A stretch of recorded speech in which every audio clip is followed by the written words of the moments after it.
Hello everyone, and welcome back to another figure review. Today, we're taking a look at the reissue of the S.H.Figuarts Super Saiyan God, Super Saiyan Blue Vegeta from the Dragon Ball Super Broly movie.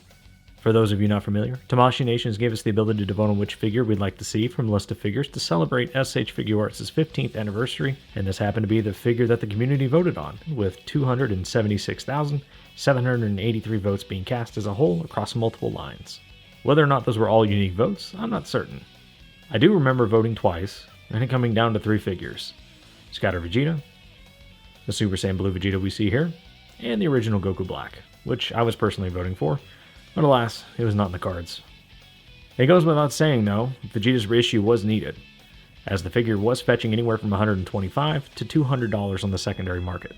Taking a look at the packaging, Vegeta comes with an outer sleeve, much like the recent V-Jump Goku re-reviewed, and the Tamashii Nations World Tour Warrior Awakening Goku. What's neat about the packaging is it gives us a timeline of when the first Dragon Ball figure released back in 2010, all the way up to 2022. We can see that 2019 is emphasized, representing the year that this Vegeta was released. Vegeta is also shown standing on the 15th anniversary stage that comes packaged inside. Side profiles of the sleeve aren't too exciting, with the back being just about as bland. Which is fine, the real meat and potatoes of the review is underneath. Let's see how much different the packaging is compared to the original release. At a glance, they look identical, but to the trained eye, I'm sure you can pick up a few of the minute changes Tamashii made. The reissue obviously states that it's the 15th anniversary version, and Tamashii doesn't mind letting you know that, as it can be seen on all sides of the box. The blue used for the panels and background is also a lighter color. I also find it interesting that they note on the back that this is, quote, the same product as the original. The main image of Vegeta on the left is also different than the original.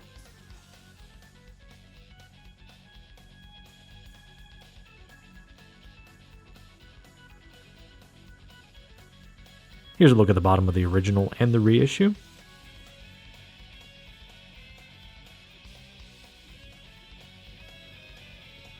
And the top.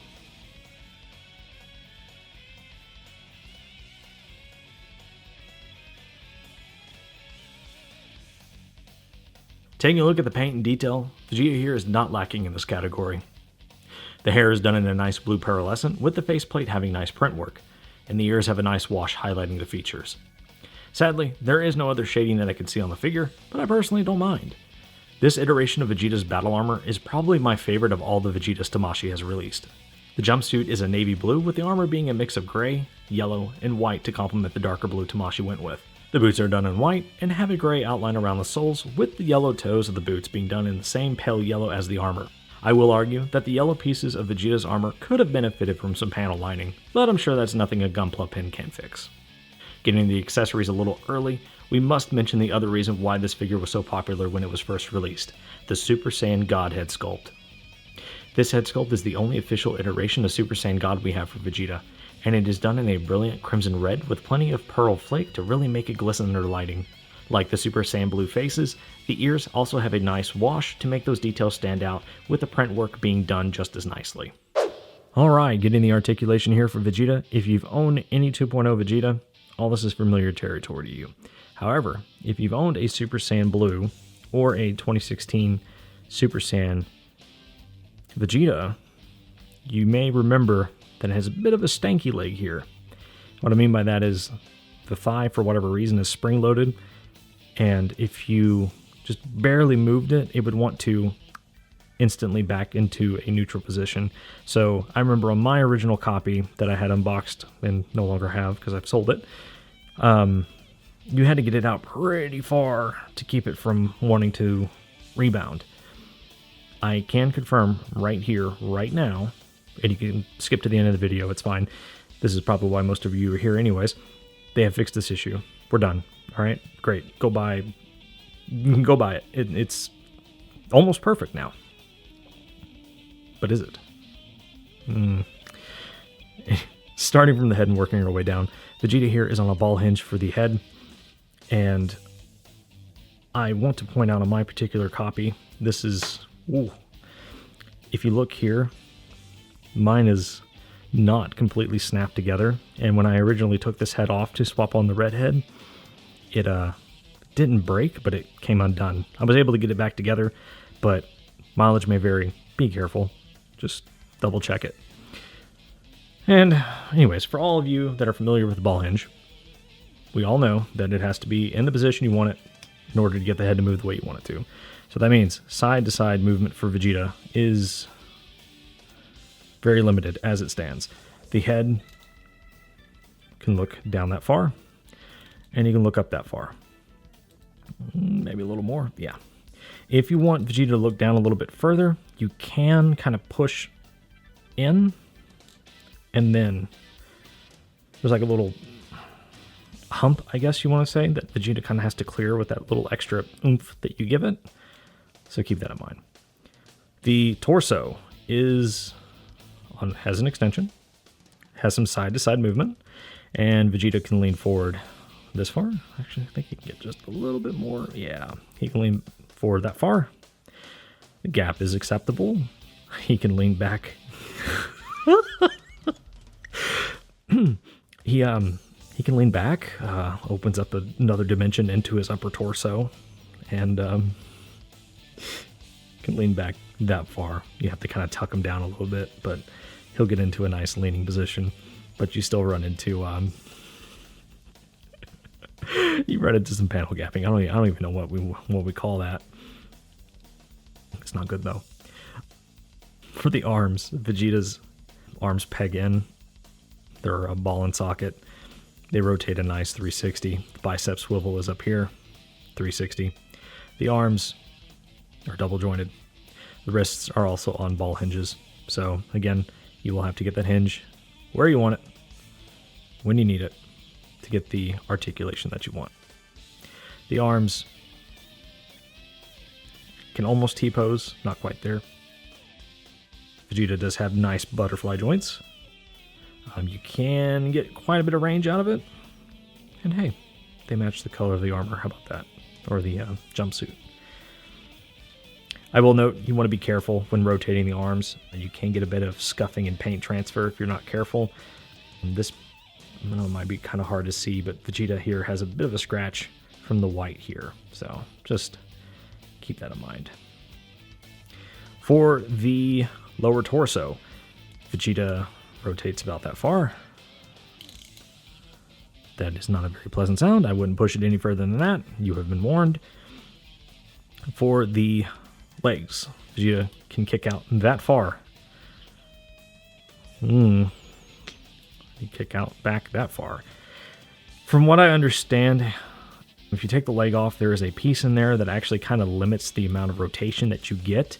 So just be mindful that if you force it, you'll probably dislocate the leg. You'll pop it off and you have to pop it back on. Just don't force it. The thigh cuts here are going to limit the range that Vegeta gets when doing the splits. About like so. So about 45 degrees front and back and 45 degrees out to the side. Perfect. Upper thigh swivel. Very nice. Knees are double jointed for greater than 90 degrees. Probably the worst part of the 2.0 Vegeta is going to be the feet. The feet do have a bit of an ankle rocker to them. They can go out to the side like that, and they can go in about like that. But it's just really horrid looking. And that's just the curse of the Vegeta 2.0 mold. Hopefully one day when we get a 3.0 mold, they will fix it. You can tuck the feet in, or tuck them in. You can tuck them back about that far. Feet go down that far. Up, unless you push it back, it's like that. The toes are hinged, and they hinge about that far. They're not very effective. No greater than 45 degrees, less than 45 degrees. But yeah.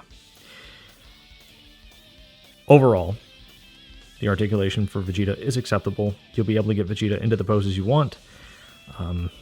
Well, maybe not the really dynamic. I mean, you can probably get him crunched and doing something like that. Ooh. But yeah. that's it for the articulation. We'll move on to some accessories.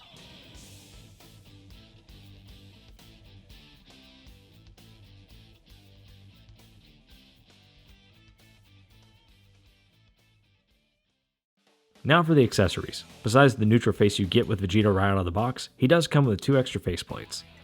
A teeth gritting face, and a shouting face. Not including the 2 fists that come attached, Vegeta does come with 2 splayed out hands, 2 martial arts style hands, 2 curled hands, plus 1 thumbs up hand for that iconic Super Vegeta pose. As I mentioned before in the paint and detail, he does come with that extra Super Saiyan God head sculpt, with the only faceplate being the one that's attached. The other accessory worth mentioning is the crossed arm piece, which is molded blue plastic with white painted on the gloves. We can see that there's some shoddy paintwork here and there that doesn't seem very clean at all, but in certain poses you wouldn't be able to notice. Again, the main difference between this and the original is the special base that comes with Vegeta to commemorate the 15th anniversary of S.H.Figuarts, which has peg hole inserts for when you're not using a support, if it came with one. At least the lettering is in a nice blue, which is almost the same color as Vegeta's hair.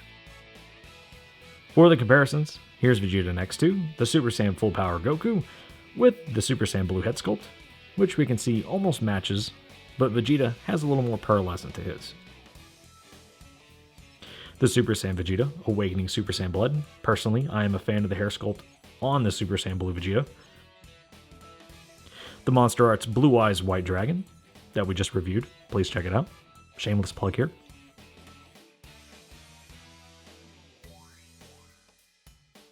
And the general release of Super Saiyan Rose Goku Black with the Demoniacal Fit Goku Black Rose sculpt. And now for some head swaps.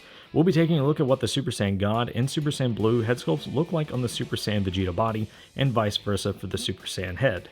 Spoilers, I'm a huge fan of the Super Saiyan head on the Dragon Ball Super Broly body.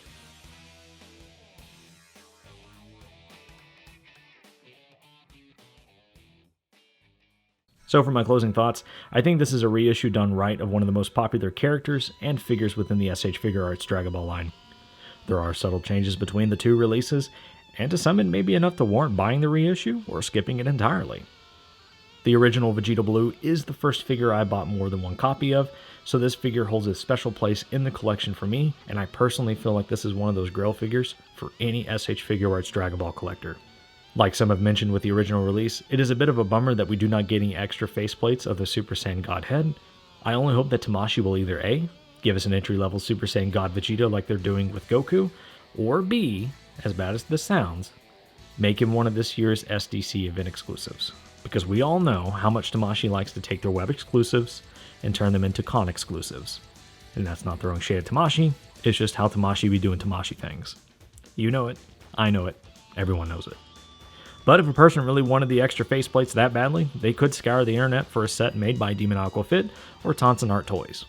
So do I think this reissue is worth its current price tag if you missed out on it when it was $70 in P Bandai or $60 5 years ago?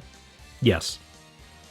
While the figure stand coming with no support piece is a letdown, the fixed hip joint and detail this figure offers, however, is worth it. The secondary market is already showing the reissue to be within the same price range as the original, even when compared to those that have been opened. So me personally, buy the reissue before it goes up in price. You won't be disappointed. Sky Vegeta still needs a reissue. But anywho, let me know what you think down below. Do y'all think the changes are worth it, or is it a hard pass? As always, I appreciate y'all stopping by. This has been Talite Reviews, and I'll catch y'all in the next one. Peace.